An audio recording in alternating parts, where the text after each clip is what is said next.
今日はトマトの雑草があまりにもひどいもんですから、トマトの近くにある雑草を少し除去していきたいと思います。それはですね、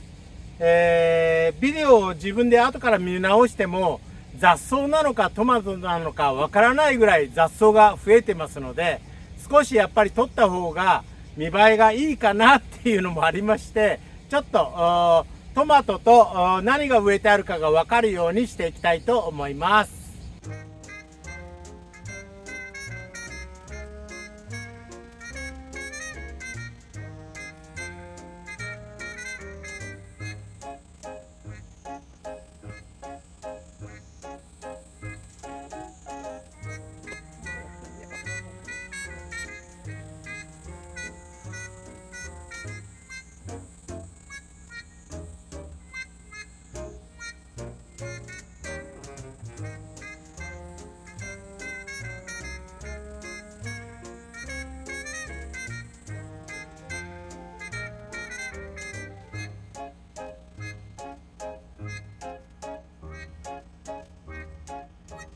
半分ほど一応取ったんですけど、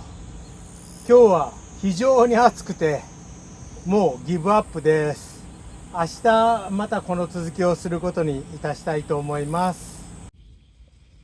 雑草を大体ですけど取り払いました。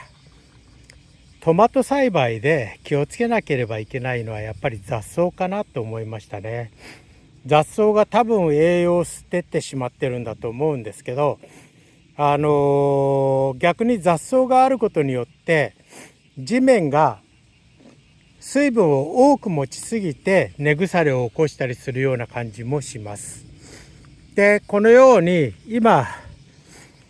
ミニトマト、中玉トマトとか多少生きてるんですけど、今年は大失敗でした。でところどころに緑があるのはバジルですね。バジルがこのように、置いてあります。トマトとバジルはコンパニオンプランっていうことでいいっていう話でしたので、一応こんな感じでバジルが前植えてあったのが見えるようになりました。でこの辺はまだ生きていると思いますけど、中玉トマトがどうなっていくかを見ていきたいと思います。ただ栄養がない、と成長がしないかな。栄養を一杯あげて、ちょうどボディービルダーの人にどう言ったらいいかな、プロテインを一杯あげれば、筋肉もりもりになるけど本当の筋肉がついてるかどうかは分かりません。栄養をあげるっていうのはそういうようなことじゃないかななんて私は思っちゃってるんですけど、自然の力で栄養、要はアメリカカナダに住んでいた時には木こりの人たちがやっぱりすっごい栄養、筋肉もりもりで、ボディービルのような感じでどう言ったらいいかな、プロテインとその鶏の肉しか食べてないっていうのではなくて、食べるものももりもり食べて、そして筋肉もりもりになってる人たちを見てきましたので、やはり、どっちがいいのかっていうのは私には分かりません。しかしこのようにトマトが成長してくれることを願って、これからの時期ちょっと進めていきたいなと思います。この後ですね、草マルチをちょっと置いて、で、今日の作業は終わりにいたします。私たちは芝刈り機で集めた雑草を、こんなような形で撒いています。これも栄養になるかなと思ってやってるだけなんですけど、